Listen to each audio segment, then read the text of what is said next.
Muchas gracias, Dorita. Buenas tardes, amigas y amigos de los medios de comunicación.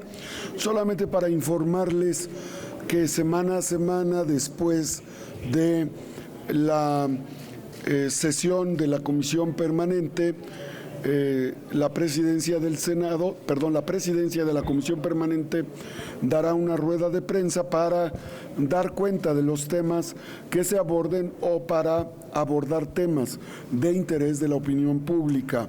Hoy quedó instalada la Comisión Permanente, como ustedes saben, y por senadoras, senadores, diputadas, diputados, y iniciaremos los trabajos la próxima semana, miércoles.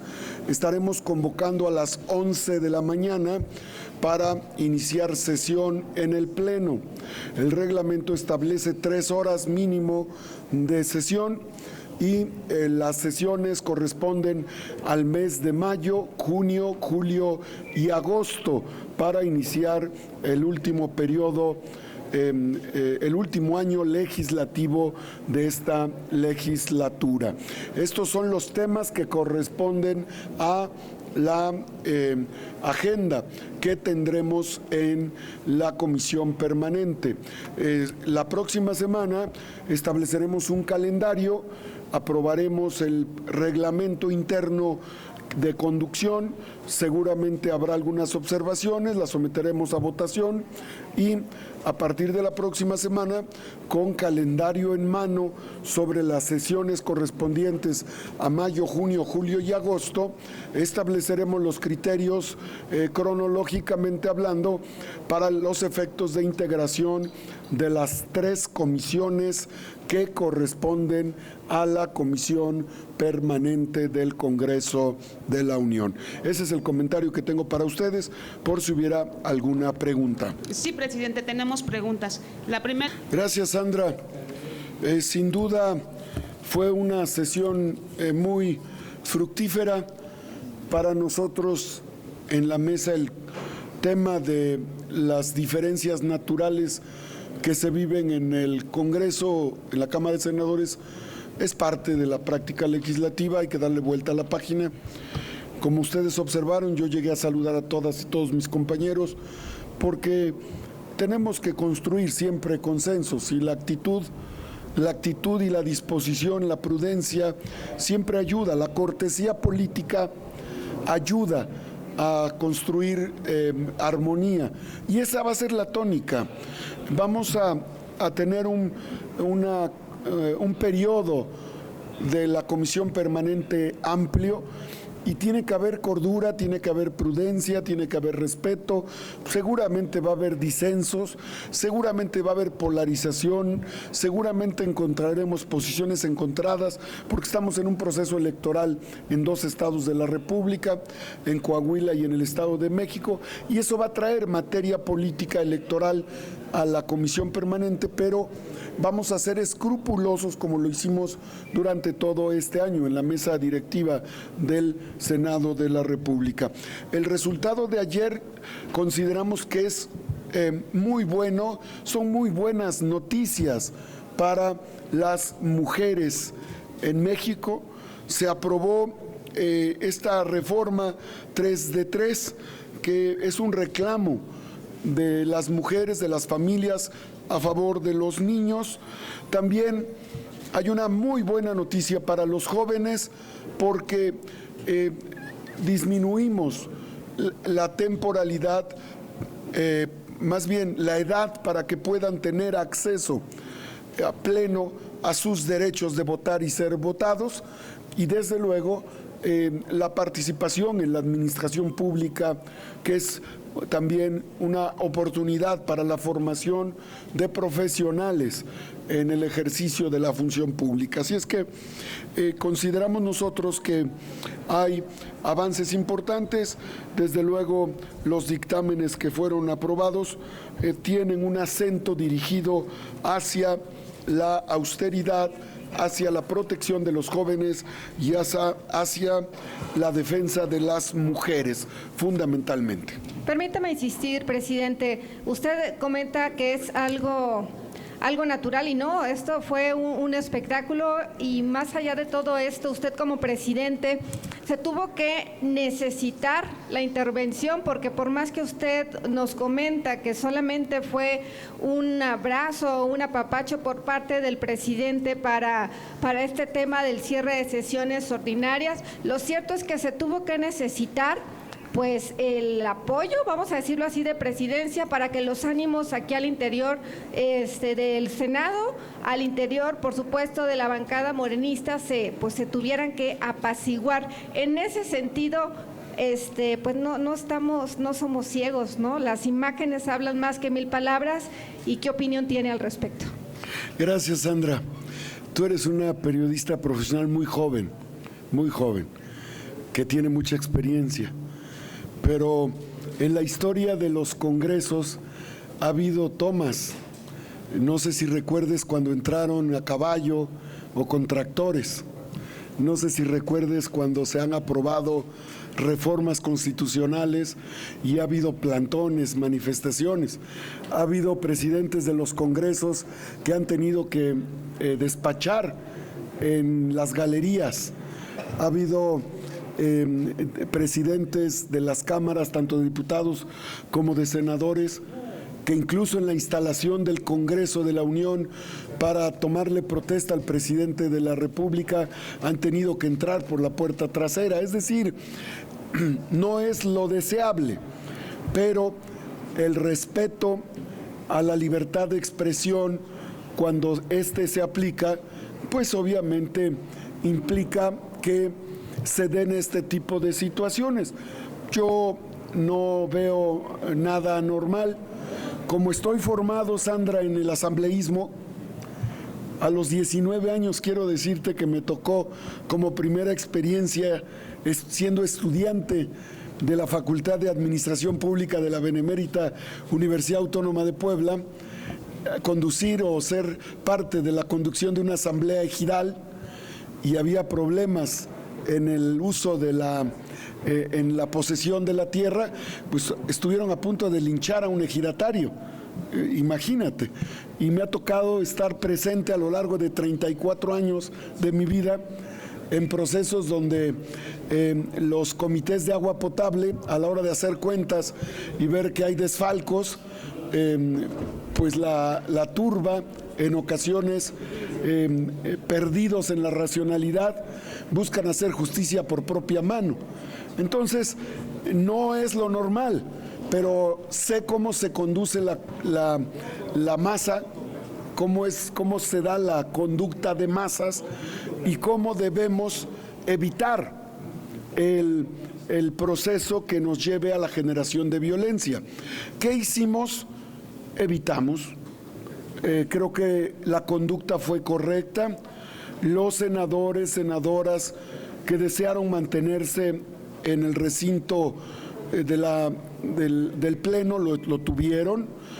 Las personas que quisieron estar en tribuna, aunque no eran parte de la asamblea, porque traían un tema de mujeres, cosa que fue aprobada por la mayoría de los grupos parlamentarios en Jicotenca, se les respetó, no se desalojó, se pudo haber desalojado.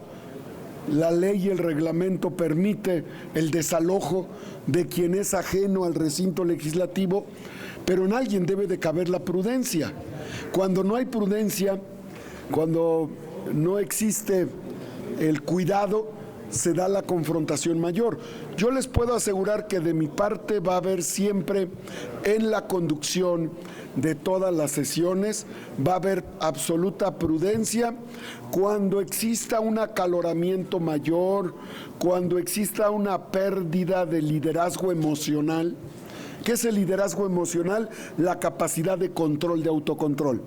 Cuando se pierde la capacidad de autocontrol, se cometen exabruptos que pueden llevar a la violencia.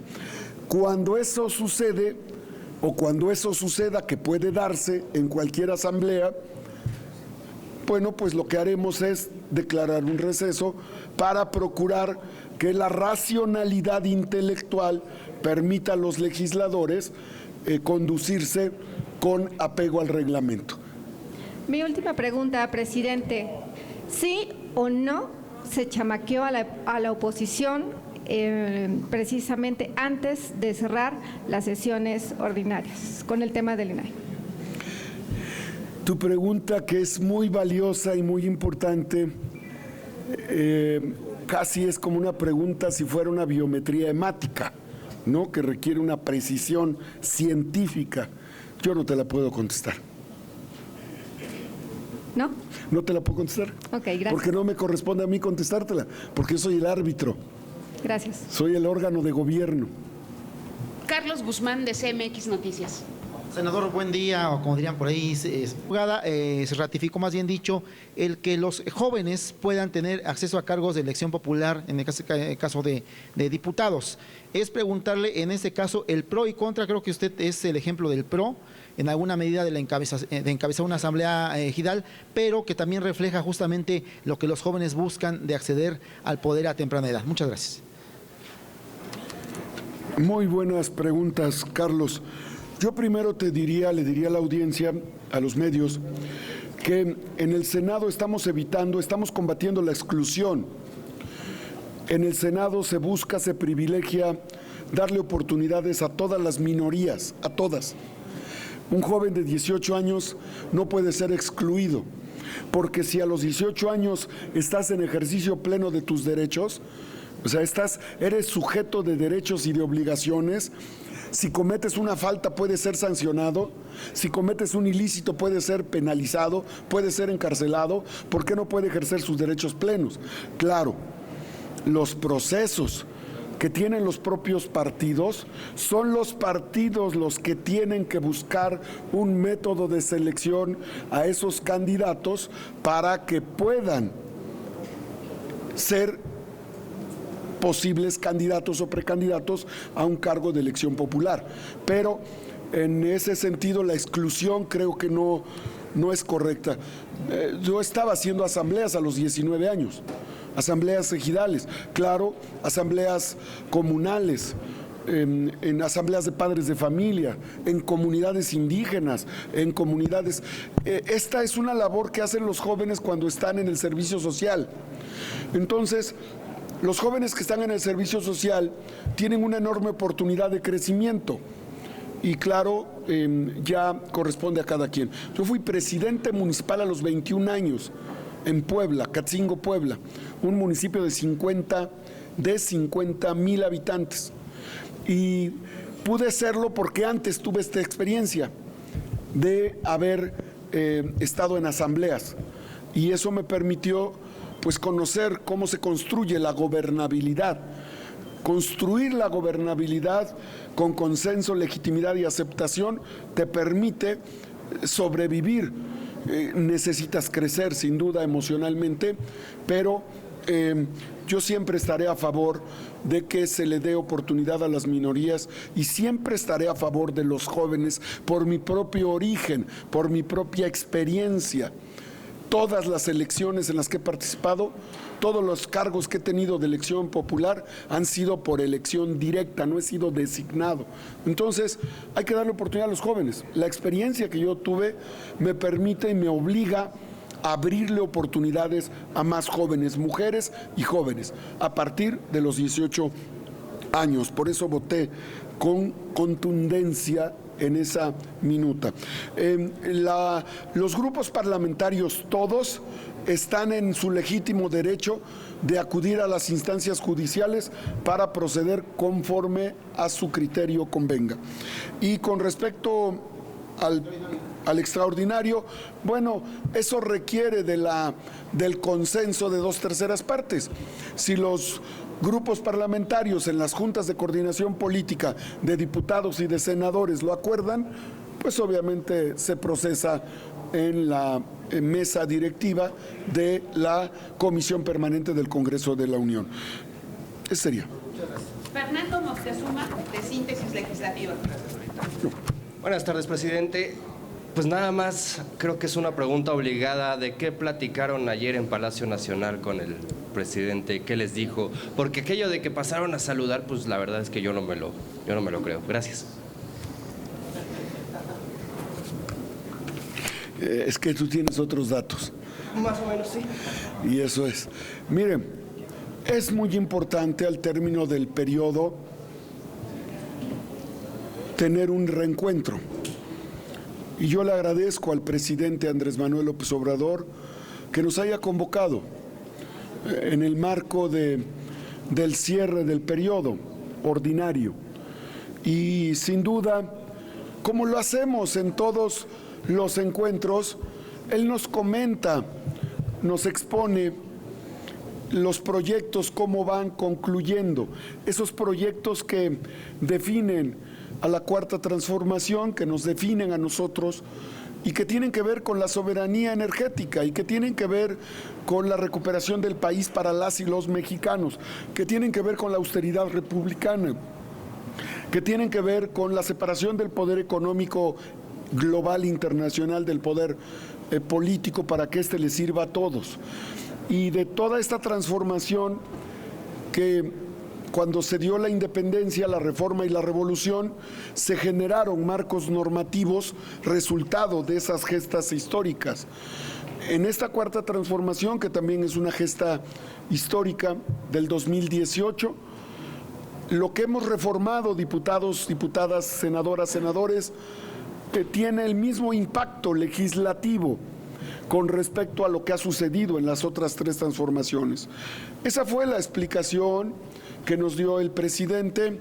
El presidente nos hizo saber que está satisfecho como compañeros de partido en el acompañamiento que tenemos hacia la cuarta transformación. Y eso nos da gusto, porque somos compañeros de partido y porque tenemos un mismo proyecto político, porque creemos que esa es la visión que la mayoría de los mexicanos y mexicanas anhela, tener un país donde todas y todos tengan las mismas oportunidades y que no exista exclusión y que no sea solamente un puñado de poderosos o unas élites los que puedan disfrutar de la riqueza nacional. Todas y todos tenemos derecho a la vida, a la educación, a la salud, a la vivienda, a la seguridad, al desarrollo integral. Y en esa lógica fue la charla, nos describió. Y bueno, políticamente, la presencia de la jefa de gobierno, Claudia Sheinbaum, con quien hemos tenido comunicación permanente por el trabajo legislativo que hacemos y la vinculación con la Ciudad de México, en sede de los poderes, del poder legislativo federal.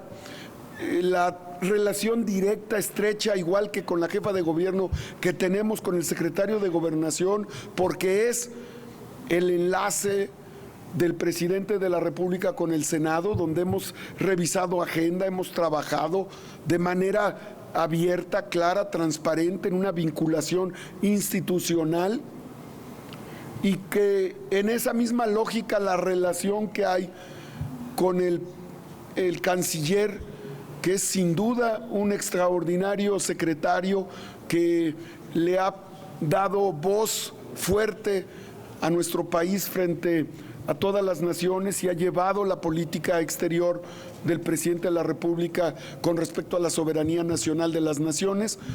Son tres personajes que para nosotros en el Senado son fundamentales en la vida pública y en el quehacer que tenemos legislativo en el Senado. Y claro, la presencia del senador Ricardo Monreal, que a nosotros nos dio gusto, porque esa debe de ser el mensaje que debemos de dar interno y externo. El que el senador Monreal esté en un encuentro con el presidente de la República, con la jefa de gobierno, con el canciller, con el secretario de Gobernación, nos habla de un momento fundamental interno en la unidad en Morena y un momento extraordinario de vinculación y de coordinación entre el Poder Ejecutivo y el Poder Legislativo en este caso, Senado de la República. Así es que, claro que hay implicaciones políticas, claro que hay implicaciones de orden jurídico legislativo a favor de la unidad, y yo lo celebro. Así queremos vernos unidos en Morena, así queremos vernos integrados en Morena, y el presidente nos pone el ejemplo de unidad que tenemos que seguir propiciando. Así es que fue un encuentro extraordinario. Si me lo permite, senador, por último de mi parte, la Secretaría de Gobernación publicó un tuit que después borró y quiero conocer su opinión, pero me permito leerlo. Dice: el secretario de Gobernación, Adán Augusto López, aseguró que será el próximo presidente de México y dará continuidad a la transformación del país con políticas públicas enfocadas en el ámbito social que mejoren el bienestar de la gente que más lo necesita. Y el tuit continúa, pero quiero conocer su opinión al respecto, porque pues es una Secretaría de Estado, pues no es promoción personalizada. No le veo materia. No le veo materia porque no está. Lo borraron, ¿no? No, sí, pero pues también fue publicado. No le veo materia. O sea, no está. Es algo que no existe. Presidente, tengo registradas las preguntas de 2 periodistas más. Toca el turno a Karina Palacios, del Canal del Congreso. Karina. Hola, senador. Preguntarle e insistirle en el tema del periodo extraordinario.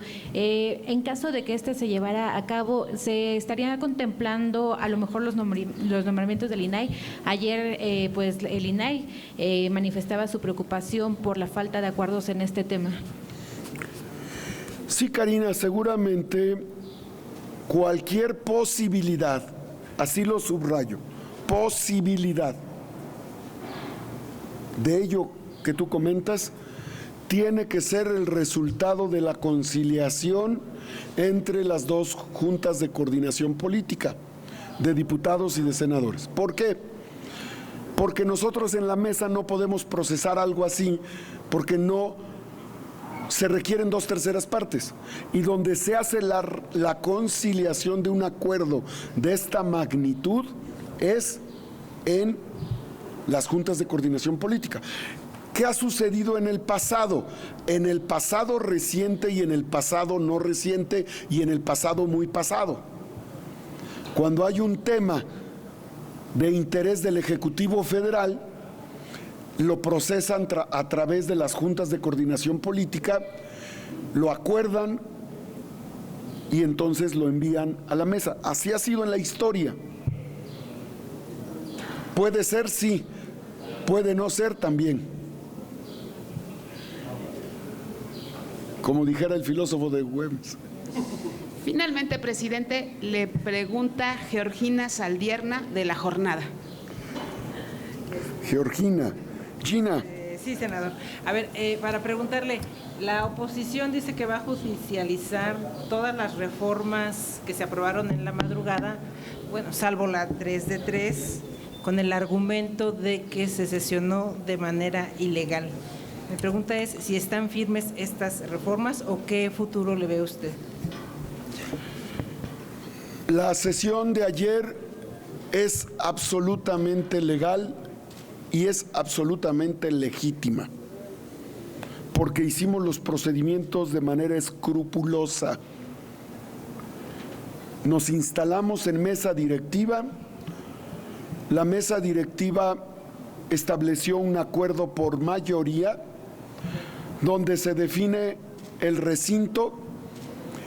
En caso de no haber condiciones, dice el reglamento y la ley, para sesionar, las y los senadores podrán sesionar en cualquier edificio del Senado, instalaciones, o no, puede ser en la calle, si se declara recinto oficial.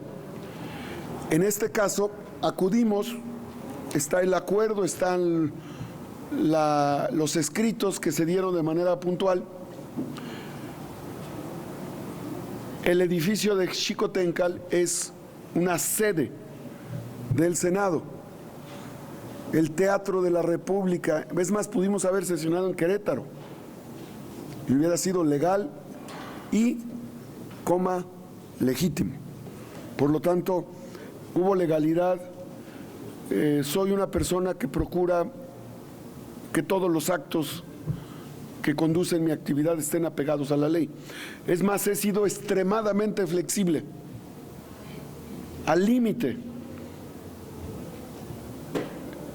al grado que cuando ingresan personas desconocidas o que no tienen que ver nada con la sesión e interrumpen la sesión, no hemos incurrido, no hemos tomado la decisión de desalojarlos, que lo podríamos hacer con la fuerza pública, pero no, porque respetamos, porque es la casa de los mexicanos, porque nos visitan y porque sabemos que ellas y ellos vienen a plantear un tema que es de interés de ellos y de nosotros. Por eso aprobamos el 3 de 3 y por eso aprobamos el derecho a los jóvenes a ejercer derechos políticos plenos. Estamos con ellas, estuvimos con ellas, votamos a favor de ellas, votamos a favor de ellos, pero no pueden interferir en un proceso legislativo. Hasta ese límite de la tolerancia y del respeto a la libertad de expresión, aún en un recinto que debe de ser inviolable, hemos hecho. Entonces, todo lo que la ley nos permita lo vamos a hacer. Las y los grupos parlamentarios están en su derecho de presentar cualquier recurso, cualquiera. Nosotros somos respetuosos de la ley. Gina, somos firmes como los robles y frondosos como los nogales de Puebla, que duran 120 años en cosecha de nuez de Castilla para 4 generaciones de familias. Yo soy productor de nuez de Castilla para los chiles en nogada. ¿Y las reformas están firmes? Las reformas están firmes. Bueno, nosotros decimos que están firmes, ¿verdad? Desde nuestra óptica. Sería todo, presidente. No Gracias. tenemos más preguntas. Excelente tarde. Muchas gracias por este acompañamiento. Que estén bien. Gracias a Abelardo y a todo su equipo por la gentileza, la atención. De verdad, Abelardo, muchas gracias. De verdad, a todo tu equipo. Gracias.